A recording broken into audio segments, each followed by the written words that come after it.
Michael Lewis is the author of The Big Short, the #1 bestseller on the subprime mortgage meltdown. Michael, do you believe, as Lloyd Blankfein said, that just one individual is responsible for this alleged fraud? Is it possible that Fabrice Touré is just one bad apple in all this? It's wildly improbable.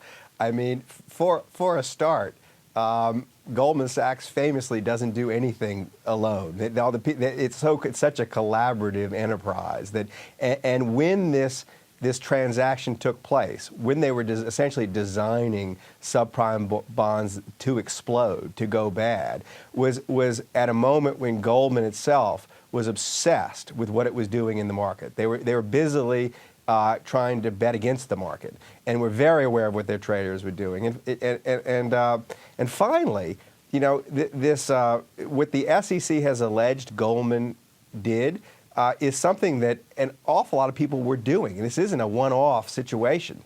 I mean, Goldman had essentially positioned itself in a very esoteric market of side bets on or against subprime mortgage loans, and they sat in the middle of that market for the better part of 2.5 years, and the traders were the ones who called the shots in this. Not this kid who was 27 or 28 years old when he supposedly masterminded this scheme.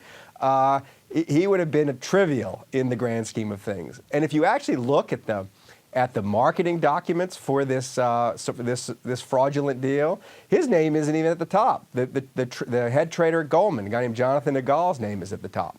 Do you think Goldman understood the long-term consequences of selling these investments? Did I think they were going to get sued by the SEC? No. I don't think they had any idea it would come to this. Did I think they thought that the market was going to go bad? Yes, but I think at that point they thought they were going to make a lot of money from the market going bad. So they didn't think it was any real concern to them. You say that they were doing, Michael, what a lot of other people were doing. Do you mean other investment banks?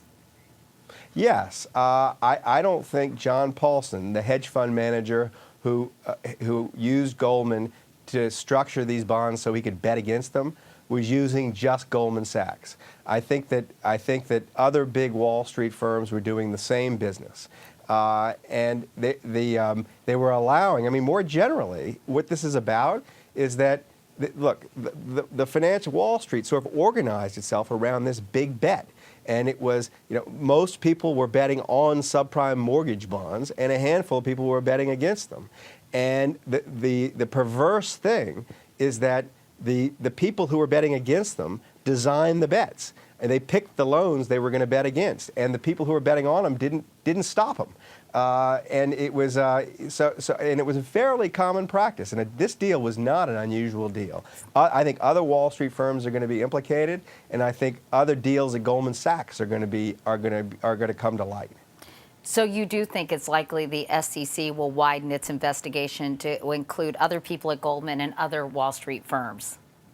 Absolutely. I think the SEC has essentially launched what amounts to a culture war. I mean, they have, until now, left the bond markets alone. And this catastrophe we've all been living through is a bond market catastrophe. It really has very little to do with the stock markets. And the SEC seems to have, up till now, regarded its brief as regulating the stock markets. It's now moved into the bond market, which has been the Wild West till now. I mean, until now, there has never been. In fact, the striking thing about this complaint is that it's essentially alleging behavior that is ordinary in the bond markets. In the bond markets, it is very easy to rip off your customer, and it happens often. And I think the SEC has decided this needs to stop. But for it to stop, there needs to be a sort of wholesale change in behavior on Wall Street. Why is the SEC waking up and smelling the coffee at this point in time? Do you think this is politically motivated? It's a great question. I think, of course, it's politically motivated. The way I'm thinking about it, I mean, I don't know why they decided to do this now, but it seems more than coincidental that it's happening in the middle of the debate about the financial reform bill, and that it has happened not long after Obama said to Wall Street firms, keep your nose out of the financial reform bill, and they declined to listen to him. So I think that basically it's a great big warning shot across the bows of Wall Street firms. And I completely approve of it. I mean, this is something the SEC should have done long ago. And in bringing this sort of behavior to light and in exposing it for the world to see, I think it makes it much more likely that a decent reform bill will pass. I was going to ask you, what impact do you think this will have on the fight to have greater financial regulation? You think it will move it forward?